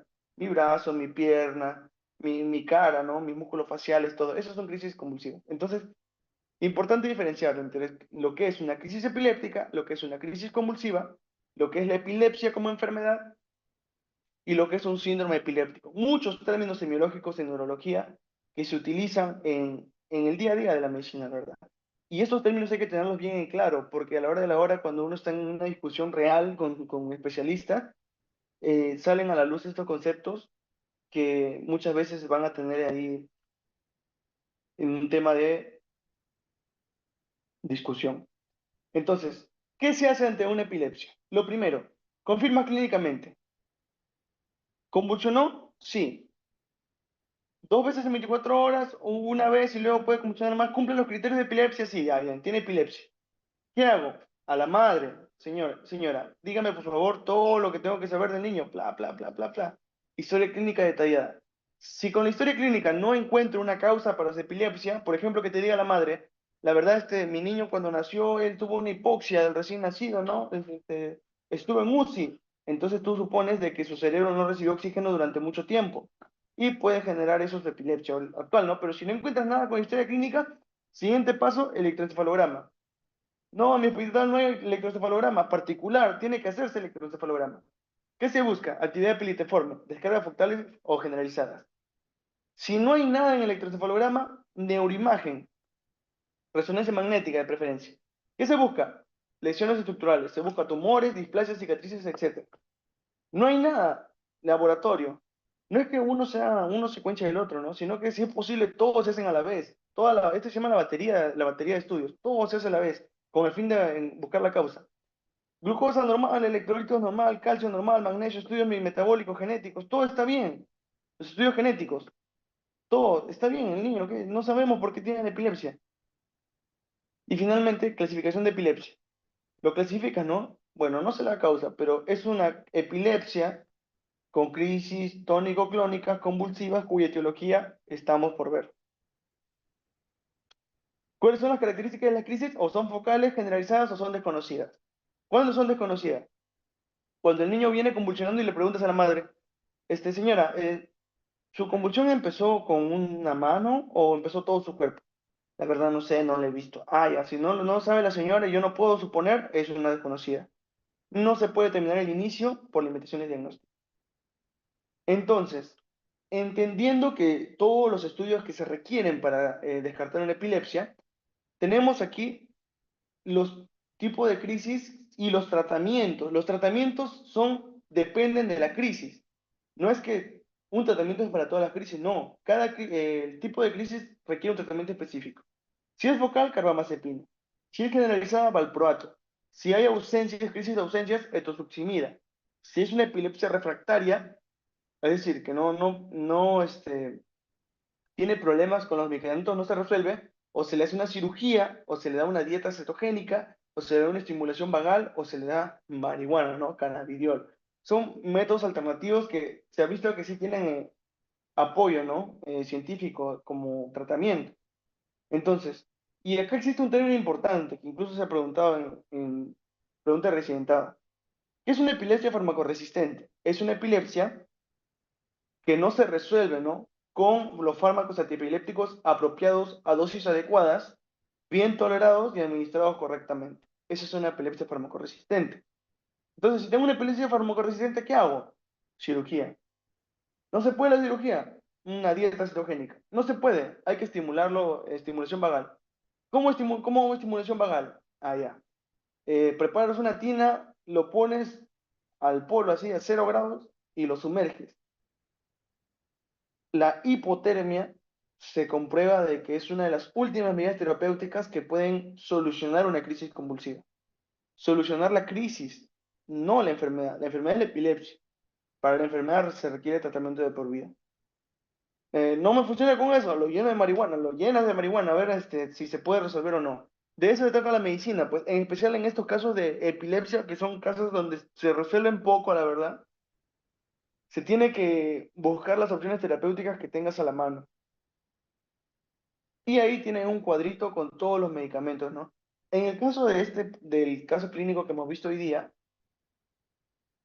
al niño, como viene con una crisis tónico-clónica generalizada, y es un niño, se le da valproato de sodio en 10 a 15 miligramos kilo día en 2 dosis, y luego vas a ir aumentando hasta llegar a la dosis de mantenimiento de 20 a 30 miligramos kilo día. ¿Cómo se hace eso? Allá, si el niño tiene 10 kilos, inicias 10 por 10, 100. Ya, 100 miligramos por día.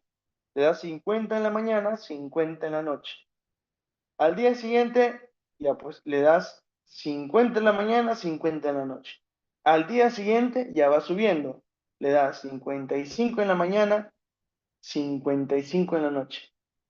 Y al día siguiente va subiendo, 60 en la mañana, 60 en la noche. Va subiendo cada 3 días hasta que llegues a una dosis de 20 miligramos por kilo. Es decir, vas a llegar a 200 miligramos por día. Entonces, así es el tratamiento de la epilepsia. Se utilizan los fármacos avanzando en su dosis con el fin de que este fármaco se vaya impregnando a nivel del sistema neurológico y pueda detener estas descargas eléctricas. Y recomendaciones. Cuando no se da valproato, cuando hay una mujer en edad fértil, puede producir cáncer. Cuando no se da carbamazepina, en la epilepsia mioclónica juvenil no se da carbamazepina. La epilepsia infantil benigna tiene un buen pronóstico si se inicia a tiempo los fármacos antiepilépticos, y cuando se retira el tratamiento, que también es una pregunta muy comentada. ¿Cuándo tú le retiras el tratamiento a una persona que tiene epilepsia? Si no hace crisis durante más de 2 años y su electroencefalograma está normal, ya le puedes retirar el tratamiento. Así de golpe, no, tienes que ir bajando su dosis, pues. Así como le impregnaste al paciente del sistema nervioso, también lo tienes que desimpregnar. Vas bajando la dosis. Bueno, y eso es todo con respecto a este temita de síndrome convulsivo con enfermedad epilepsia. Si tienen preguntas, pueden hacerlas en este momento.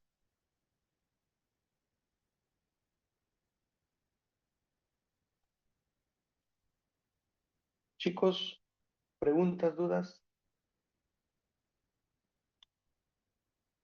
comentarios.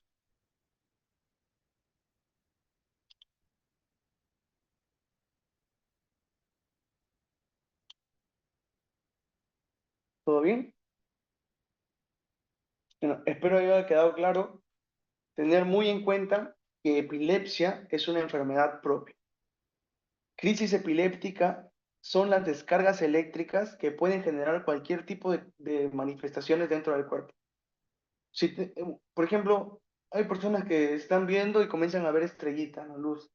Eso puede ser una crisis epiléptica, claramente, porque puede ser una descarga eléctrica a nivel de la corteza cerebral que esté haciendo que veas estrellitas, ¿no? en tu mirada. ¿Pero eso será una crisis convulsiva? No.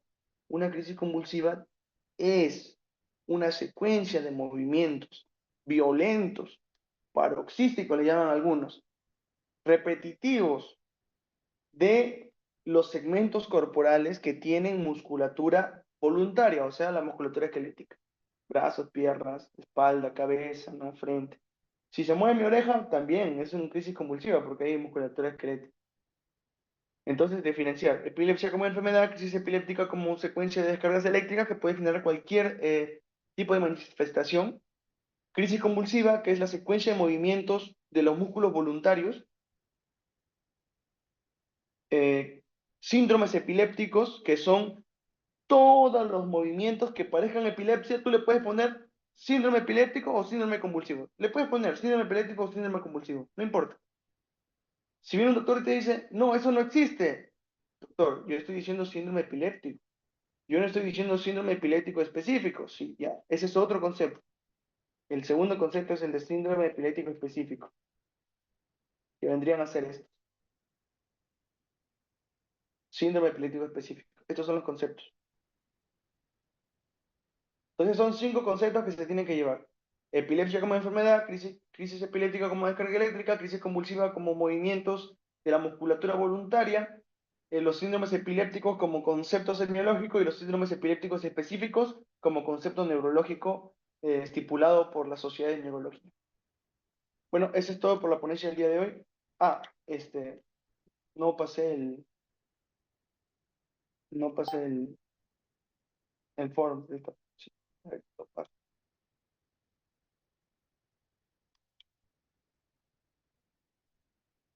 hasta luego. A ver.